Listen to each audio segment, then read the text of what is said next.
हाँ जी, रिटायरमेंट और डेथ वाला जो अपना टॉपिक चल रहा है उसके अंदर मैंने आपको एक तो गुडविल का ट्रीटमेंट बताया है, एक मैंने आपको जो न्यू रेशियो है वो निकालना बताया, और अकाउंटिंग ट्रीटमेंट के अंदर जो कैपिटल है उसमें क्या क्या इंक्लूड होगा वो बताया।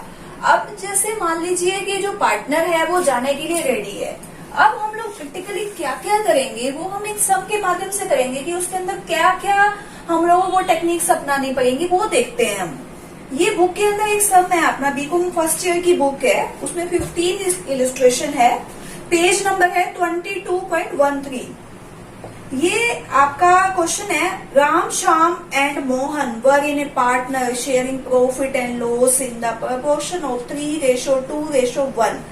यानी कि राम, श्याम और मोहन 3 पार्टनर हो गए, और वो क्या कह रहा है कि तीनों जो पार्टनर हैं उनका जो प्रॉफिट रेशो है वो है 3:2:1। अब 1 अप्रैल 2011 Shyam retire from the firm. Shyam जो है वो रिटायर होना चाहता है फर्म में से। At the date of the their balance sheet as well, जो उनकी बैलेंस शीट है वो है कैश जो है वो है 90,000, डेटर्स है 1,60,000 के, और जो प्रोविजन है वो 10,000 रुपीज लेस हो जाएगा 1,50,000 का। स्टॉक है 1,20,000, फैक्ट्री प्रीमिसेस है 2,25,000, इन्वेस्टमेंट है 80,000 और लूज टूल्स हैं उसके 40,000। ट्रेड क्रेडिटर्स हैं जी 30,000, बिल्स पेएबल 27,000, एक्सपेंसेस ओइंग है 45,000, वर्कमैन कंपनसेशन फंड है 48,000। कैपिटल है जी, राम की कैपिटल है 2 लाख, श्याम की 1,50,000 और मोहन की है 1 लाख। अब इसने गुडविल का जो ट्रीटमेंट बताया है उसमें इन्होंने क्या किया कि प्रॉफिट बता दिया जी, कि प्रॉफिट है इसका goodwill for the firm to be valued of 2 time of average super profit at the last 3 year taking into consideration in the risk of the business normal profit firm estimated 5 lakh। जो normal profit है वो है हमारा 5 lakh rupees, normal profit 5 lakh rupees हो गया। और जो routine के अंदर जो हमारा जो प्रॉफिट निकल के आ रहा है वो है जी, एक तो 2009 में, उसके बाद है 2010 में, और उसके बाद है जी 2011 में। 9 के अंदर जो प्रॉफिट है वो है 6 लाख रुपीज, 10 के अंदर है 5,50,000, 11 के अंदर है 5,75,000। अब हमने क्या करना है, सुपर प्रॉफिट निकालेंगे। उससे पहले मैं एक बार सम को पूरा कंप्लीट कर रही हूँ, फिर मैं आपको गुडविल का ट्रीटमेंट बताऊंगी। Expenses owing to be brought down 37,500। हमारी बैलेंस शीट के अंदर जो एक्सपेंसेस थे वो थे 45,000 के, और अब है 37,500। इन्वेस्टमेंट है 72,000। Ram took over investment at this value 72,000 की है, और पूरी की पूरी जो इन्वेस्टमेंट है वो राम ने ले ली है। Factory premises to be revaluate 2,43,000 and loose tools is 36,000। Provision for doubtful debt to be increased by 19,500। Claim on account workman compensation is 18,000। Shyam to be paid 50,000 in cash and balance due to him treated as a loan carrying interest 6% per annum। अब वो कह रहा है कि जितना भी हिसाब है वो उसमें से 50,000 तो राम क्या कह रहा है कि मैं कैश ले लूंगा, और बाकी का जो है मेरे लोन में ट्रांसफर कर दिया जाए। तो सबसे पहले तो हम लोग गुडविल का ट्रीटमेंट कर लेते हैं कि गुडविल के अंदर कैसे ट्रीटमेंट करना है।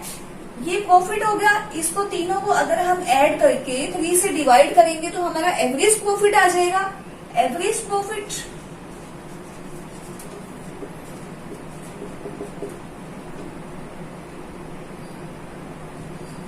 ये आ गया जी 5,75,000। अब 5,75,000 जो है हमारा एवरेज एक्चुअल प्रॉफिट आ गया। और जबकि जो नॉर्मल प्रॉफिट है वो तो है जी हमारा 5 लाख। तो एक्चुअल प्रॉफिट कितना हो गया जी 5,75,000 और नॉर्मल जो मार्केट के अंदर जो रेट चल रहा है वो है 5 लाख का। तो 75,000 क्या हो गया हमारा सुपर प्रॉफिट हो गया। ये वाला जो कंसेप्ट है ये हमने एडमिशन वाले में भी किया हुआ था। अब उसके बाद 2 ईयर की एवरेज प्रॉफिट के साथ उसको मल्टीप्लाई करना है। तो 2 से मल्टीप्लाई करेंगे तो हमारी जो गुडविल है वो आ जाएगी 1,50,000। हाँ जी, गुडविल आ गई हमारी 1,50,000 की और ये इसका रेशो है 3:2:1। अब हम रीवैल्यूएशन अकाउंट से इस सम को स्टार्ट करेंगे। एक हम रीवैल्यूएशन अकाउंट बनाएंगे, एक हम कैपिटल अकाउंट बनाएंगे और बाद में जो बाकी पार्टनर्स रह जाएंगे उनकी एक बैलेंस शीट बनाएंगे। ठीक है जी। तो सबसे पहले रीवैल्यूएशन से स्टार्ट करते हैं हम लोग। गुडविल हम लोगों ने निकाल ली है। ये हमारा क्रेडिट पार्ट हो गया। जितना भी प्रॉफिट होगा वो इस तरफ आ जाएगा। ये हमारा डेबिट पार्ट है। जितना भी हमारा लॉस या एक्सपेंस होंगे वो इस तरफ आ जाएंगे क्योंकि ये हमारा नॉमिनल अकाउंट है। अब जो हमारे एक्सपेंसेस हैं वो पहले थे 45,000 के, जबकि अब जो है वो 37,500 के रह गए। तो इट मीन्स अब हमें खर्चा कम करना पड़ेगा तो हमें प्रॉफिट हो गया। तो यहां आ जाएगा जी हमारा बाय एक्सपेंसेस ओइंग अकाउंट।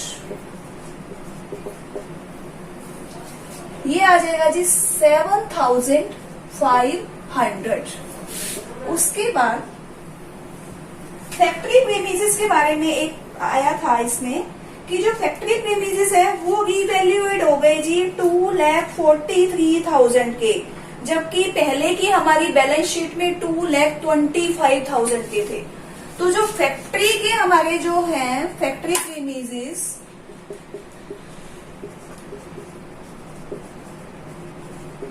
उसकी वैल्यू 18,000 रुपीज इंक्रीज हो गई है तो वो हमारा प्रॉफिट हो जाएगा।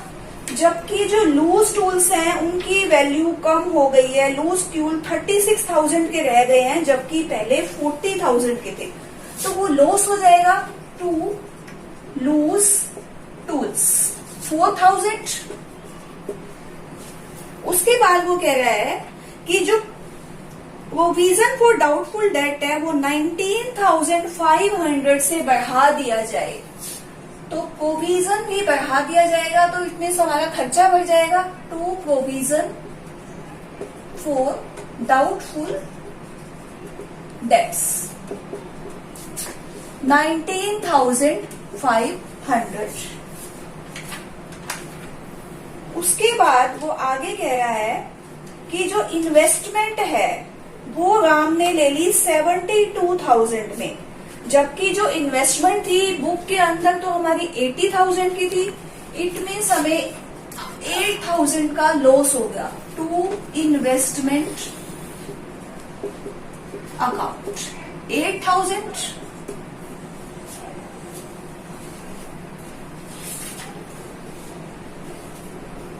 अब हमारा इन्वेस्टमेंट हो गई, ये हो गया, सारा का सारा हो गया। अब हम लोग इनका टोटल करेंगे। जिस तरफ का टोटल ज्यादा होगा तो ही पता चलेगा कि लॉस है या प्रॉफिट है।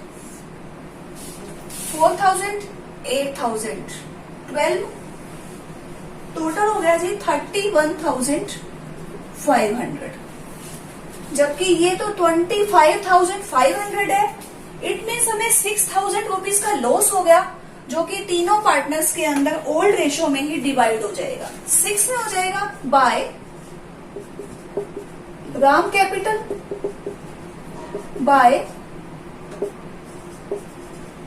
Shyam capital by Mohan capital. इनका रेशो था जी 3:2:1। तो यानी कि 6,000 को हम 3,000 2,000 और 1,000 में डिवाइड कर देंगे। 6,000 रुपीज हो जाएगा और इसका टोटल आ गया जी 31,500 और इसका भी 31,500। ये हमारा रीवैल्यूएशन बन गया। रीवैल्यूएशन में पिछली बार में एडमिशन में और रिटायरमेंट में क्या डिफरेंस है? मेन डिफरेंस यही है कि जो शाम जाने वाला है उसको भी लॉस को बियर करना पड़ेगा, जबकि पहले वाले के अंदर जो नया वाला पार्टनर है वो एडमिट हो रहा था तो उसका रीवैल्यूएशन के अंदर कोई भी इंटरफेरेंस नहीं था, लेकिन इसके अंदर शाम का पूरा पूरा इंटरफेरेंस है, क्योंकि वो भी इस बिजनेस का पार्ट था उस टाइम तक, जबकि ये जितनी भी रीवैल्यूएशन हुई, कितना इसमें जो लूज टूल्स है या जो प्रोविजन बनाया या इन्वेस्टमेंट हुई, सबके अंदर वो भागीदार था, इसलिए उसको भी लॉस के अंदर बियर करना पड़ेगा उसे भी। अब अगला जो टॉपिक है वो बनेगा जी हमारा, इसकी हम कैपिटल अकाउंट बनाएंगे। कैपिटल अकाउंट में हमें पता चलेगा कि किसकी कैपिटल अब कितनी रह जाएगी। ठीक है जी। अब आगे का जो पार्ट है वो है जी हमारा कैपिटल अकाउंट। तीनों का एक में हो जाएगा, राम, श्याम और मोहन। ये हो गया जी हमारा डेबिट साइड और ये हो गया हमारा क्रेडिट साइड। अब कैपिटल का जो बैलेंस है वो क्रेडिट में होता है हमारा, तो यहां आ जाएगा जी by balance BD। Balance sheet के अंदर बैलेंस दिया हुआ है कैपिटल का 2 लाख,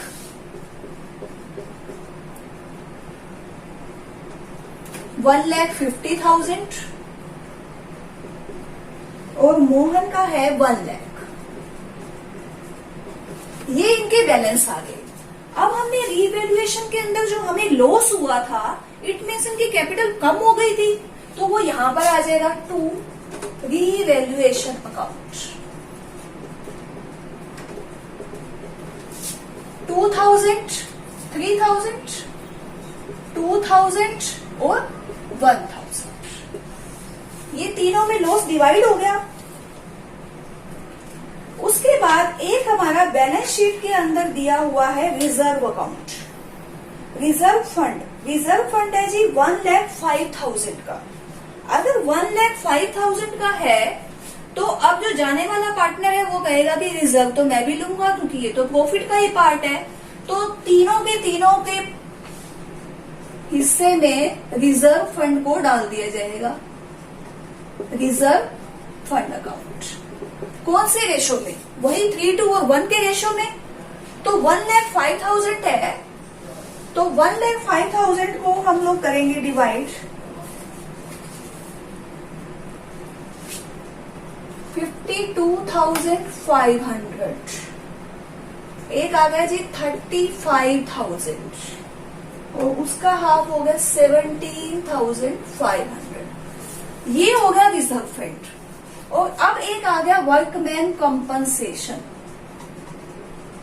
वर्कमैन कंपनसेशन अकाउंट मैंने लास्ट पार्ट में भी आपको बताया था कि वर्कमैन कंपनसेशन अकाउंट क्या होता है कि मान लीजिए अगर आपके फर्म के अंदर कोई वर्कर काम कर रहा है, तो अगर उसका लॉस हो जाता है तो आप एकदम से प्रॉफिट में उसको कैसे देंगे? तो आपको कुछ परसेंटेज प्रॉफिट की वर्कमैन कंपनसेशन फंड में डालनी पड़ेगी। इट मीन्स वो भी प्रॉफिट का हिस्सा है, तो वो भी पार्टनर्स में डिवाइड होगा। अब पुराने वाले पार्टनर क्या कह रहे हैं कि 18,000 का वर्कमैन कंपनसेशन हम अपने पास रखेंगे।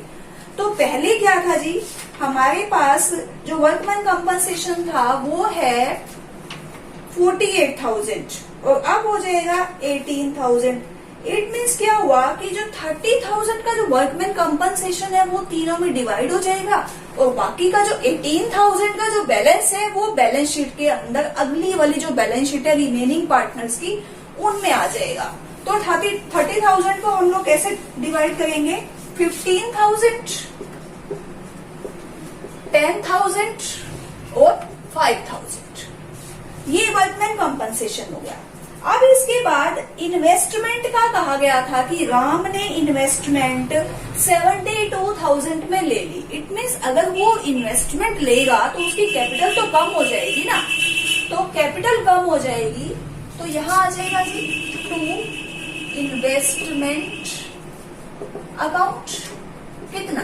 72,000 की, उसको दे देंगे। अब आ गया हमारा गुडविल अकाउंट। गुडविल अकाउंट के अंदर 1,50,000 रुपीज की हमने गुडविल सबसे स्टार्टिंग में निकाली थी। अगर 1,50,000 की गुडविल है तो श्याम जा रहा है, तो श्याम का जो पार्ट है वो हम लोग डिवाइड करेंगे। 1,50,000 की वैल्यू हुई तो 2/6, यानी कि 50,000 की गुडविल का जो शेयर है वो श्याम लेके जाएगा। अगर वो 50,000 की गुडविल लेके जाएगा तो जो पार्टनर रिमेनिंग है राम और मोहन, उनका रेशो क्या है? 3:1 रह गया। 3:1 के अंदर इसको डिवाइड कर दिया जाएगा तो 50,000 मल्टीप्लाई बाय 3/4 हो जाएगा।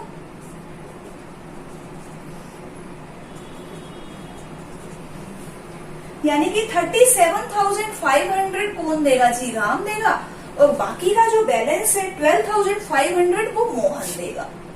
तो यहाँ श्याम की जो कैपिटल है वो बढ़ जाएगी बाय राम कैपिटल और बाय मोहन कैपिटल। राम देगा जी 37,500 और मोहन देगा 12,500। 50,000 रुपीज उसके अकाउंट में आ गए। ठीक है जी, गुडविल के। अब उसके बाद राम और मोहन की कैपिटल उतने ही अमाउंट से कम भी तो होगी ना। अगर उन्होंने अपना हिस्सा दिया है तो वो कम भी होगा, तो किसके उसमें कम होगा? टू श्याम अकाउंट में, श्याम कैपिटल अकाउंट।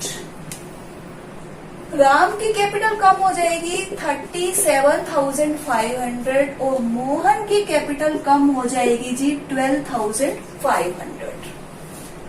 अब हमने बैलेंस निकालना है, कितना बैलेंस किसका रह जाएगा। श्याम कहता है मुझे जितना भी तुम लोग कैपिटल वगैरह में ट्रांसफर करने के बाद 50,000 रुपीज मुझे कैश दे दो, बाकी का मैं लोन में ट्रांसफर करने के लिए रेडी हूँ, आप मुझे 6% के हिसाब से इंटरेस्ट देते रहना।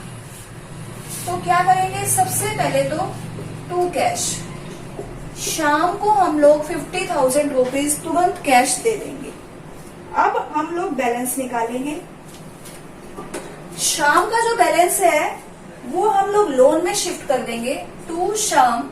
अब हम लोग बैलेंस निकालेंगे, जितना जो 50,000 देने के बाद जो बैलेंस बचेगा वो हम लोग क्या करेंगे? शाम के लोन अकाउंट में ट्रांसफर कर देंगे और राम और मोहन की जो कैपिटल है वो बैलेंस आ जाएगी इसकी। उसके बाद हम लोग नई बैलेंस शीट बनाएंगे। 2,52,000, 2,67,500।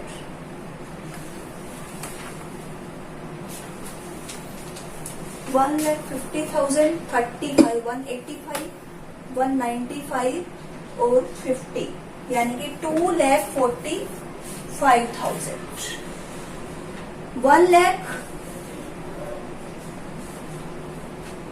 1,22,500 ये हो गया जी।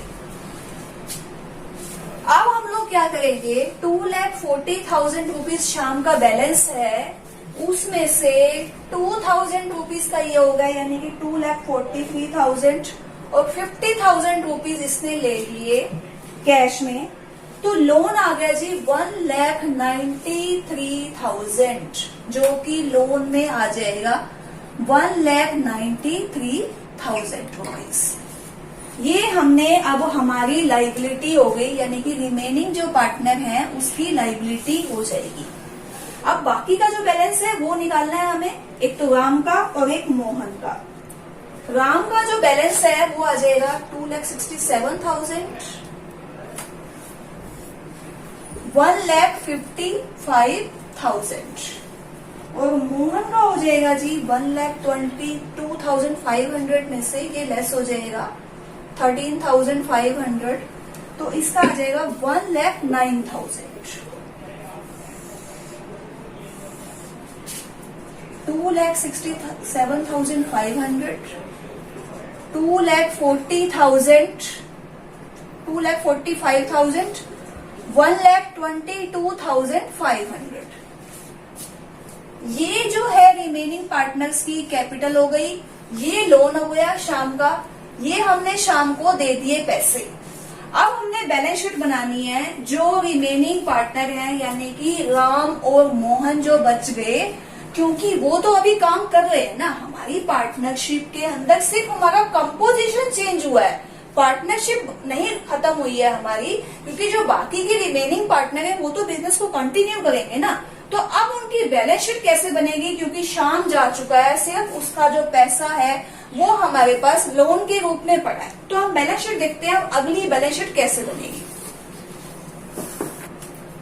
हाँ जी, शाम जा चुका है, राम और मोहन रह गए। अब काम तो हमें स्टार्ट करना पड़ेगा, बैलेंस शीट हम लोग बनाएंगे नए सिरे से। अब वो कैसे बनेगी, सबसे पहले तो हम लोग अपने कैश को संभालेंगे, कैश इन हैंड जो हमारा सबसे ज्यादा जरूरी है। अब क्या है जी, 90,000 हमारे पास था, 50,000 रुपीज ले गया शाम, तो कितना रह गया, 40,000 रुपीज रह गए अब हमारे पास कैश पे। अब उसके बाद आ गए जी डेटर्स।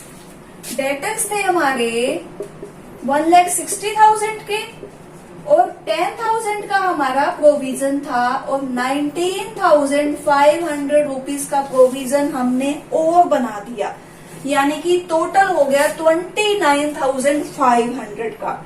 तो बैलेंस कितना आ गया जी, 1,30,500 रुपीज के हमारे डेटर्स रह गए। अब आ गया जी हमारा फैक्ट्री प्रीमिसेस। फैक्ट्री प्रीमिसेस हमारी 2,43,000 की हो गई थी। फैक्ट्री प्रीमिसेस हमारी हो गई थी जी 2,43,000 की, जबकि पहले थी 2,25,000 की। अब इसके बाद आगे जी लूज टूल्स में। लूज टूल्स हमारे पहले वाली बैलेंस शीट में 40,000 के थे, और अब रह गए थे हमारे 36,000 के। ये हो गया हमारा एसेट साइड। अब हमने क्या करना है, लाइबिलिटी देखनी है हमारी, ट्रेड क्रेडिटर। ट्रेड क्रेडिटर को हमने नहीं छेड़ा, पहले भी 30 थे, अब भी 30,000 ही है। बीपी बिल्स पेएबल 27,000 के थे, अब भी 27,000 के हैं। एक्सपेंसेस ओइंग, एक्सपेंसेस ओइंग हमारे कम हो गए हैं, वो हो गए हैं जी 37,500 के। अब उसके बाद आ गया जी वर्कमैन कंपनसेशन। वर्कमैन कंपनसेशन पहले हमारा 48,000 का था, हमने 30,000 को डिवाइड कर लिया, 18,000 हमारे पास अभी भी बैलेंस है, तो हम 18,000 को दिखा देंगे। अब इसके बाद आ गया जी शाम का लोन, क्योंकि शाम जा चुका है लेकिन अपना लोन वो छोड़ गया है अभी भी हमारे पास एज ए लाइबिलिटी, तो वो हो जाएगा जी हमारा 1,93,000 का, जो कि हमारी लाइबिलिटी बन चुका है। अब आ गए जी कैपिटल अकाउंट। अब हमारे पास कौन बच गया, एक तो बच गया जी राम और एक बच गया मोहन। अब राम की जो कैपिटल है वो हमने पहले देखी थी 1,55,000, और मोहन की है जी 1,09,000। ये इनकी दोनों की कैपिटल हो गई 2,64,000। ये हमारी बैलेंस शीट बनके तैयार हो चुकी है। दोनों का बैलेंस हम लोग मैच कर लेते हैं, तो हमारा सम भी कंप्लीट हो जाएगा।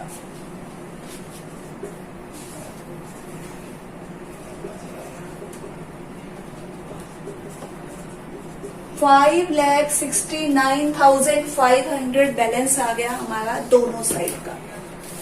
कैश हमारे पास 90,000 का, 40,000 हमने दे दिया, 50,000 दे दिया, तो 40 बच गया। डेटर्स जो थे हमारे पिछली वाली बैलेंस शीट में 1,60,000 के थे, और प्रोविजन था 10,000 का। अब क्या हुआ, 19,500 रुपीज के और बढ़ा दिए, तो इट मीन्स अब जो डेटर्स हैं वो 1,30,500 के रह गए। फैक्ट्री प्रीमिसेस थे वो हमारी 2,25,000 की थी, अब 2,43,000 की हो गई। लूज टूल्स थे वो हमारे 36,000 के रह गए। तो हमारा एसेट का यही था, ये हमने दिखा दिया। अब आ गया क्रेडिटर, क्रेडिटर को हमने नहीं छेड़ा, 30,000 के थे अब भी वही है। बिल्स पेबल 27 के थे अब भी वही है। एक्सपेंसेस ओइंग हमारे कम हो गए हैं 7,500 से, तो अब हो गई जी 37,500। उसके बाद आ गया वर्कमैन कंपनसेशन। वर्कमैन कंपनसेशन 48,000 था, जबकि 30,000 पहले पार्टनर्स ने डिवाइड कर दिया, तो अब रह गया वो 18,000। शाम ने अपना 50,000 रुपीज ले लिया, तो ये लोन हो गया जी 1,93,000। बाकी जो रिमेनिंग पार्टनर्स हैं राम और मोहन, इनकी जो कैपिटल है वो हो गई जी 1,55,000 और 1,09,000, यानी कि 2,64,000। दोनों का बैलेंस मैच हो गया। ये हमारा जो सम है पूरा का पूरा कंप्लीट हो गया। एक तो हमने इसके अंदर रीवैल्यूएशन अकाउंट बनाना सीखा, एक हमने कैपिटल गुडविल निकाली, गुडविल का ट्रीटमेंट सीखा, एक हमने कैपिटल अकाउंट बनाई कि किस तरह से जाने वाले पार्टनर्स की कैपिटल बनानी है हमने, और बाकी सबकी भी कैपिटल कैसे बनेगी। एक बैलेंस शीट बनाई हमने। अब अगला जो टॉपिक है हमारा वो रहेगा डेथ ऑफ पार्टनर का। रिटायरिंग पार्टनर्स का तो ट्रीटमेंट हमने सीख लिया, लेकिन डेथ ऑफ पार्टनर्स में थोड़ा सा चेंज है, क्योंकि एक तो डेथ ऑफ पार्टनर्स के अंदर हम लोग नॉमिनी को, डेथ ऑफ पार्टनर्स के अंदर एक तो हम लोग नॉमिनी के नाम पे कैपिटल को ट्रांसफर करेंगे। दूसरा क्या है कि इसके अंदर तो फिर भी कैपिटल जो जाने वाला पार्टनर है हम उसको कह सकते हैं कि आप लोग भाई ऐसा है फाइनेंशियल ईयर के एंड में जाओ या स्टार्टिंग में जा सकते हो, लेकिन डेथ का तो नहीं पता कि किस टाइम डेथ हो जाए, तो उस टाइम में इंटरेस्ट ऑन कैपिटल का क्या रहेगा, कितने पे लगेगी, किस टाइम डेथ हुई है, तो वो जो सारी कैलकुलेशन है वो हम सीखेंगे अगले वाले पार्ट में। Thank you.